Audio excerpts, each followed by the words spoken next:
পাঁজরের মতন করে তৈরি করেছি। সে নদী কুল হারাচ্ছে, সে নদী পথ হারাচ্ছে। যে মমতা বন্দ্যোপাধ্যায়কে সামনে রেখে বাংলার মানুষ বহু আন্দোলনে যাদের সাথী হয়েছিলাম, সেই সাথী হবার পরিপ্রেক্ষিতেই আজকে পরিচালনা করে আমরা একটা সুন্দরভাবে সরকার গড়েছিলাম। তারই এক প্রতিনিধি রায়দিঘি থেকে আমরা নির্বাচিত করেছিলেন আপনারা আমাদের মনোনীত প্রার্থীকে। আর আমি যেদিন ভারতীয় জনতা পার্টির সদর দপ্তরে যাই, আমি খুব স্পষ্ট ভাষায় স্পষ্ট কথা, এখানে বৈশাখী বন্দ্যোপাধ্যায় রয়েছেন, ভারতীয় জনতা পার্টির তদানীন্তন কার্যকরী সভাপতি জেপি নাড্ডাজি রয়েছেন, তারা সেদিন অরবিন্দ মেননজিন রয়েছেন, মুকুল রায়জি রয়েছেন। সেদিন আমরা যোগদান করব 14ই আগস্ট, দিনটা মনে হয় 2019 সাল হবে। আমরা হঠাৎ করে খবর পাই যে গুটি গুটি পায়ে পাশের ঘরে যিনি উপস্থিত হয়েছেন তিনি রায়দিঘির থেকে আপনাদের দ্বারা নির্বাচিত হয়েছিলেন, ভারতীয় জনতা পার্টিতে জয়েন করবার জন্য দিল্লিতে গিয়ে উপস্থিত হয়েছেন। আমরা সেদিন বলেছিলাম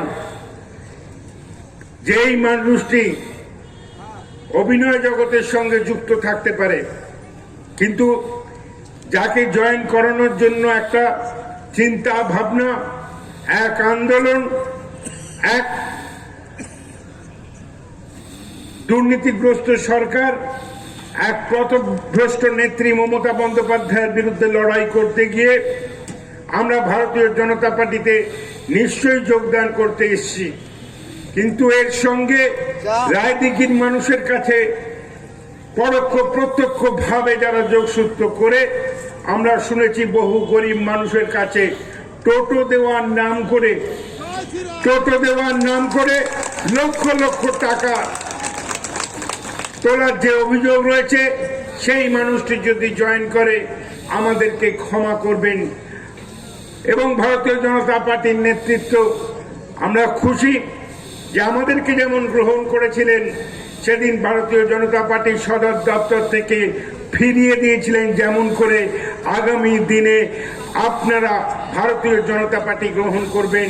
দেবশ্রী রায় কিন্তু রায়দিঘিতে আর ঢুকতে পারেন না, কারণ অভিনয় আর জনসেবার মধ্যে যে পার্থক্য না করে রায়দিঘির মানুষকে যিনি বঞ্চিত করেছেন তার দায়িত্ব, যেহেতু আমি জেলার সভাপতির দায়িত্বে ছিলাম, সেহেতু যেমন ক্ষমা প্রার্থী তেমনি তার দায়িত্ব আজকে রাজ্যের মুখ্যমন্ত্রী, আজকের তৃণমূল কংগ্রেসের সভানেত্রী মমতা বন্দ্যোপাধ্যায় এড়িয়ে যেতে পারেন না যে তার দলের জনপ্রতিনিধিরা আজকে বাংলার গ্রামগঞ্জে কি করছে দেখুন, যার ফলে মানুষ আজকে দলে দলে তৃণমূল ত্যাগ করছে। অর্থের প্রয়োজন, বিভিন্ন পেশা আছে।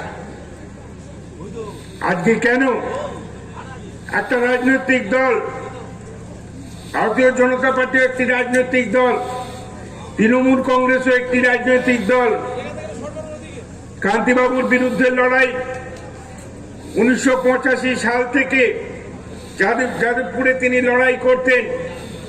যাদবপুর থেকে এসে তিনি কলকাতা পৌরসভায় নির্বাচিত হয়েছিলেন। আমার তখন মাত্র 21 বছর বয়স, আমি কলকাতা পৌরসভায় নির্বাচিত হয়েছিলাম।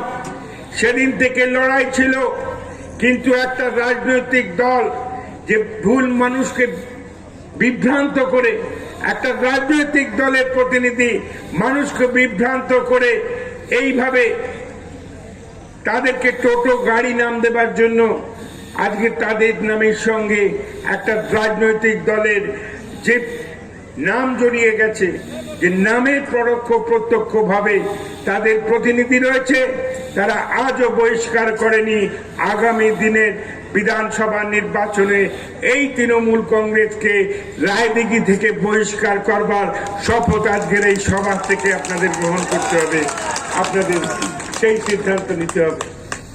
আমি বহু সহযোগী, আমি জানি যে আজকে আপনাদের কাছে যে আজকে যে লড়াইয়ে আপনারা সামিল হয়েছেন, আজকে সেই লড়াইয়ে সামিল হবার জন্য আপনাদের বহু অত্যাচার, আপনাদের বহু ধরনের অব্যবস্থার মধ্যে পড়তে হচ্ছে। আপনারা যারা ব্যবসায়িক ক্ষেত্রে রয়েছেন, সেই ব্যবসায়িক এমন একজন লোক নেই ভারতীয় জনতা পার্টির। একদিন সভা করে তৃণমূল কংগ্রেসের পক্ষ থেকে বলতাম যে আমাদের এমন একজন লোক নেই যারা মার্ক্সবাদী কমিউনিস্ট পার্টির যারা অত্যাচারে তাদের জমির ধান হারায়নি, যাদের ব্যবসা ক্ষেত্রে আক্রমণ হয়নি, তাদের চাকরি ক্ষেত্রে আক্রমণ হয়নি, যাদের বিভিন্ন জায়গায় আক্রমণ হয়নি, সেই জায়গায় দাঁড়িয়ে আমরা সেই লড়াইয়ের আহ্বান করবার জন্য বাংলার মানুষের কাছে গেছিলাম।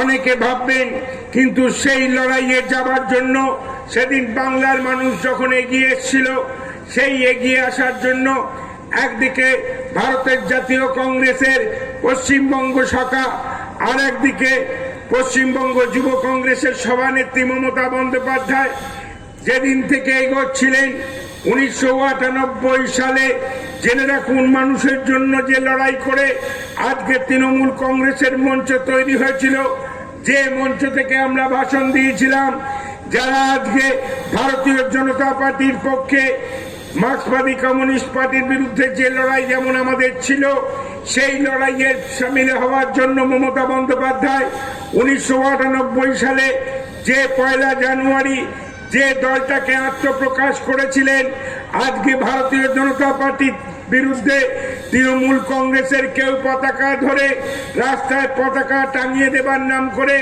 মিছিল করবার জন্য যখন করবেন, যে সেই তৃণমূল কংগ্রেসটি সেদিন জন্ম হয়েছিল, তার মাথায় হাত রেখেছিল ভারতীয় জনতা পার্টির নেতা লাল কৃষ্ণ আদবানি, অটল বিহারী বাজপেয়ীরা। ইতিহাস ভুলে যাবেন না। বাজপেয়ীজির মন্ত্রিসভায় শপথ নিয়েছিলেন, রেল মন্ত্রকের দায়িত্ব নিয়েছিলেন, বাজপেয়ীজির মন্ত্রিসভায় দায়িত্ব নিয়েছিলেন, ছেড়ে যাবার পর কয়লা মন্ত্রকের দায়িত্ব নিয়েছিলেন। বারবার করে যখন যেমন তখন তেমনের কথা বলে মানুষকে বিভ্রান্ত করা যায়, কিন্তু মানুষ একবার ক্ষমা করে। আপনাকে 2016 নির্বাচিত করেছে, 2019 আপনারা বলেছিলেন 42টা সিট আপনারা লোকসভায় নরেন্দ্র মোদীজির বিরুদ্ধে আপনারা লড়াই করে জয়ী হয়ে আসবেন, আর বাংলার মানুষ সেইখানে শুধু ঠুক ঠুক করে অপেক্ষা করছিল। গ্রামগঞ্জে অত্যাচার, বুথে বুথে মানুষকে পৌঁছতে দেওয়া হচ্ছে না, চারিদিকে যখন অত্যাচার, যখন ব্যালট বক্সটা খুললো, সেই 42-কে অহংকারকে ভেঙে দিয়ে মার্ক্সবাদী কমিউনিস্ট পার্টির বিরুদ্ধে মানুষ যেমন করে তৃণমূল কংগ্রেসকে সামনে নিয়ে এসেছিল, সেই তৃণমূল কংগ্রেসকে ছুড়ে ফেলে দিয়ে ভারতীয় জনতা পার্টির 18 জন সাংসদকে সেদিন ভারতবর্ষের সংসদে নির্বাচিত করেছিল। আর আগামী দিন সেই দিন বিধানসভা আসছে, আগামী দিন সেই বিধানসভা আসছে। বন্ধু, আপনাদের ভুলে গেলে চলবে না। খুব বড় দায়িত্ব, এক স্বাধীনতা সংগ্রামের মতো দায়িত্ব। যারা অত্যাচারে, আমরা 34 বছর বামফ্রন্টের বিরুদ্ধে, সিপিএম এর বিরুদ্ধে রায়দিঘিতে বহুবার এসেছি। মনে আছে আপনাদের, একসঙ্গে 4 জন না 5 জন খুন হয়ে গেছিল। সেই সময় আমরা রায়দিঘিতে ছুটে এসেছিলাম, মমতা বন্দ্যোপাধ্যায় এসেছিলেন, আর আজকে তার পুনরাবৃত্তি করে আমরা শুনছি মিছিলের গাড়ি আটকাচ্ছেন, গ্রামগঞ্জের অভ্যন্তরে অত্যাচার করছে। আমরা এখানকার জেলা পরিষদ প্রথম দখল করেছিলাম 2008 সালে। আমাদের সঙ্গে এসইউসির সমঝোতা হয়েছিল, সেই সমঝোতার মধ্যে দিয়ে 2008-এ জেলা পরিষদ করলাম। বিরোধী আসনে মার্ক্সবাদী কমিউনিস্ট পার্টি চলে গেল। আজকে সেই ভারতীয় জনতা পার্টির মঞ্চ থেকে এসে আমাদের বলতে যন্ত্রণা হয়, আমাদের বলতে দুঃখ হয় যে আজকে সেই তৃণমূল কংগ্রেস, আমরা যখন লড়াই করতাম সিপিএম এর বিরুদ্ধে, সেই সিপিএম এর বিরুদ্ধে লড়াই করবার পর যে অভিযোগগুলো আনলাম, আজকে 83টা জেলা পরিষদের মধ্যে আমি দেখেছিলাম যে জোকার থেকে যে দক্ষিণ 24 পরগনা গ্রামাঞ্চল তৈরি হচ্ছে, যা গিয়ে পাথর প্রতিমা থেকে নামখানা বকখালিতে শেষ হচ্ছে, সেখানে 83টা জেলা পরিষদ সিটের মধ্যে আপনারা 33টা জেলা পরিষদ আপনারা বেদখল করে নিয়েছিলেন, নমিনেশন ফাইল করতে দেননি। আর আগামী দিনে আপনাদের ব্যালট বক্সে আপনারা পঞ্চায়েত নির্বাচনে আমাদের প্রতিদ্বন্দ্বিতা করতে দেননি। একটা স্বীকৃত রাজনৈতিক দল, সেই রাজনৈতিক দল প্রতিদ্বন্দ্বিতা করবে নির্বাচনে। মানুষ আসবে, মানুষ তার রায় দেবে। মানুষের রায় নেবার ভয়ে আজকে বাংলায় প্রায় 127টার ওপর মিউনিসিপ্যালিটি আছে, যেখানে 6 মাস থেকে 2 বছর হতে চলল, কোন জায়গায় আজকে সাধারণ নির্বাচন করতে পারছে না। কেন পঞ্চায়েত নির্বাচনে ভোট লুট করতে হচ্ছে? কারণ মমতা বন্দ্যোপাধ্যায় হাওয়া মোরগের মতন বুঝতে পেরেছে যে তৃণমূল কংগ্রেসের পায়ের তলার মাটিটা আজকে চোরা বালির মতন সরে গেছে। আজকে মানুষের কাছে গেলে মানুষ আর তৃণমূল কংগ্রেসের পতাকার পাশে এসে দাঁড়াবে না। মানুষকে অত্যাচার করা যায়, মানুষকে মুখ বন্ধ করা যায় ভয় দেখিয়ে, কিন্তু নিঃস্ব ইতিহাসটা মনে করবেন। 1977 সাল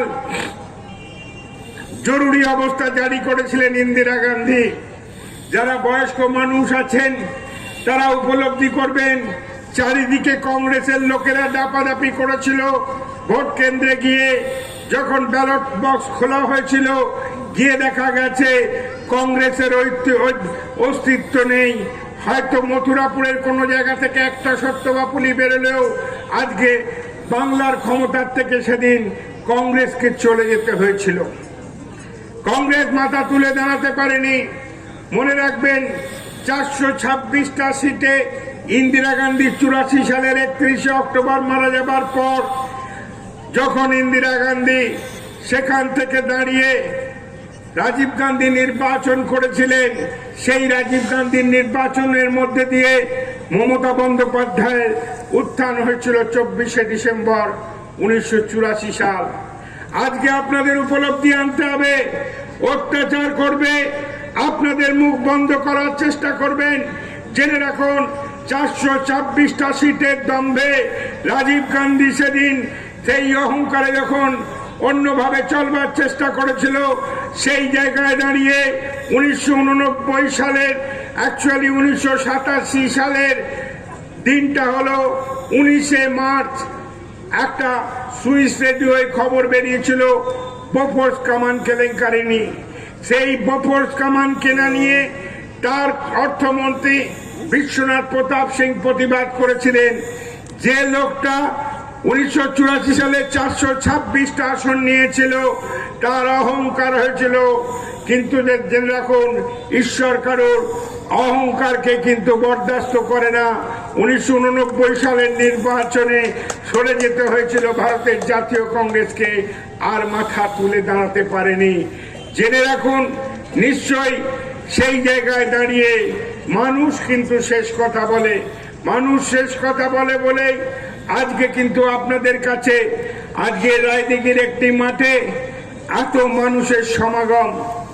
ভারতীয় জনতা পার্টির যারা পুরনো সদস্যরা আছেন তারা নিশ্চয়ই উপলব্ধি করবেন যে সেদিন কয়েকটা লোক জমাতে সেদিন ভারতীয় জনতা পার্টির কাল ঘাম পড়ে যেত। কিন্তু তৃণমূল কংগ্রেসের অত্যাচার, মানুষ কিন্তু সাহস জুগিয়েছে, মানুষ কিন্তু অক্সিজেন জুগিয়েছে যে তুমি যদি আজকে এর উপর দিয়ে ঝড় বয়ে যাবে, মানুষ বাঁচার লড়াই করছে। আমপানের 2 ঘন্টা 4 ঘন্টার যে বিশাল ঝড়ের উপর দিয়ে চলে গেল, আমার মাথার উপর থেকে চালটা চলে গেল, আমার ঘর ভেঙে পড়ে গেল, আর সেই জায়গায় দাঁড়িয়ে তার চাল চুরির টাকা দখল করবে কে? তৃণমূল কংগ্রেসের পঞ্চায়েতের লোকেরা দখল করবে। কে? তৃণমূল কংগ্রেসের পঞ্চায়েত সমিতির লোকেরা। জেনে রাখুন, আপনি চাল চুরি করবেন, মানুষ আপনার ভোটটা নিয়ে চলে যাবে, ব্যালট বক্স ফাঁকা করে দেবে এই জায়গায়। আজকে কংগ্রেসরা আমাকে দীপঙ্কর বলছিল, দাদা আপনাদের র্যালির এই বিষয়টা ছিল, কিন্তু যেখান থেকে যেটুকুনি যাব সেই জায়গার যে রাস্তার অবস্থা হয়ে রয়েছে সেখানে ধুলোয় ধুলোমাক্ত হয়ে গেছে। আমরা একটা সভা সমিতির আয়োজন করেছি। আমি তাই আপনাদের কাছে বলবো যে সময় এসে গেছে আজকে সিদ্ধান্ত গ্রহণ করার।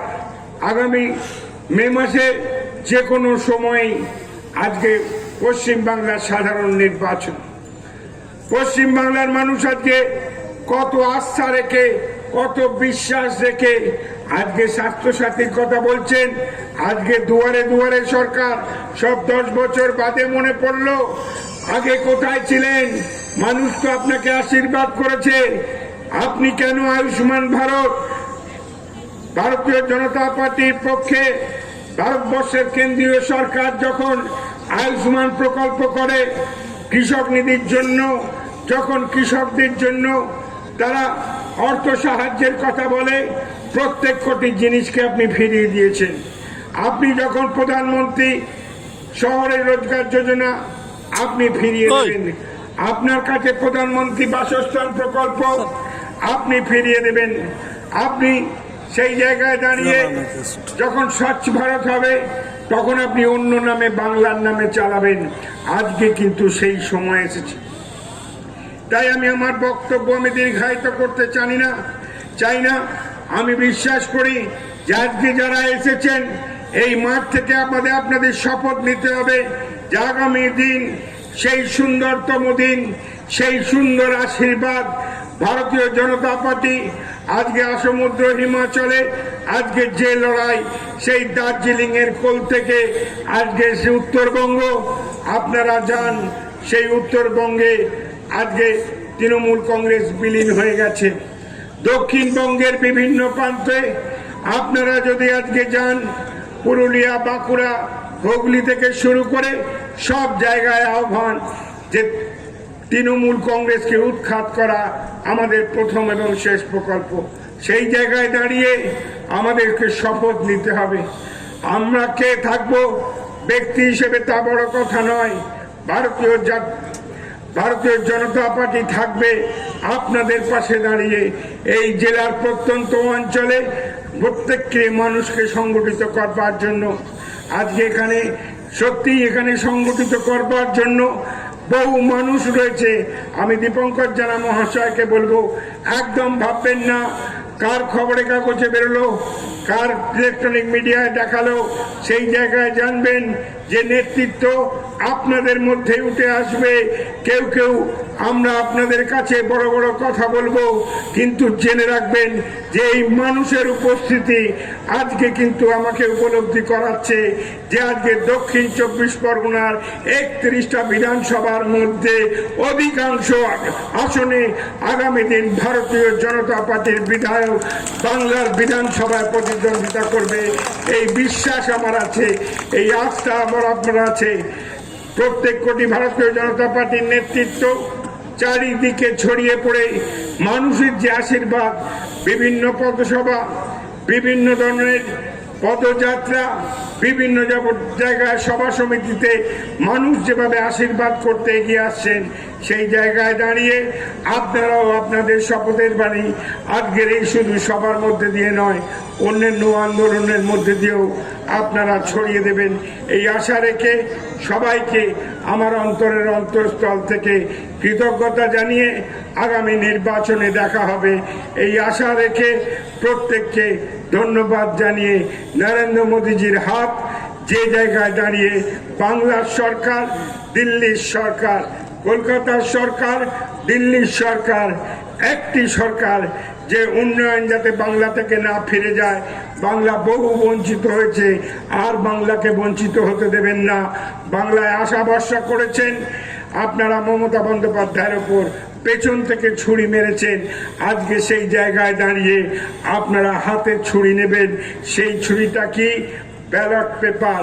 সেই ব্যালট পেপার দিয়েই সেই ইভিএম মেশিনে আপনাদের রায় দিয়ে বলবেন যে আমরাও কম যাই না, আমরাও তোমাকে ফিরিয়ে দিলাম, বাংলায় আর তোমার প্রয়োজন নেই।